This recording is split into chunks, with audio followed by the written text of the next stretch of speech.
375 of the Criminal Code Act and Section 24(1)B of the Cyber Crimes Prohibition and Prevention and Amendment Act.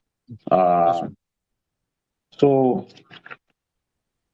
now people have asked me, and Sowore has also said that the DSS has no right to take him to court, that they should have let the president take him to court.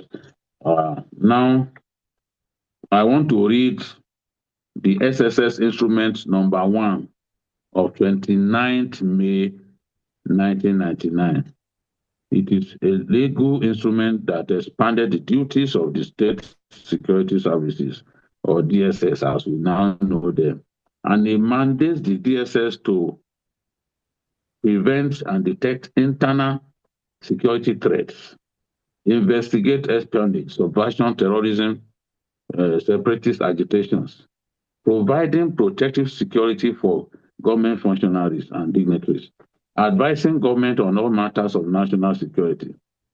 The instrument was made under National Security Agency NSA Decree of 1986, Laws of the Federation of Nigeria, 2004. So under this same instrument, the DSS is mandated to protect the president against both physical and psychological harm.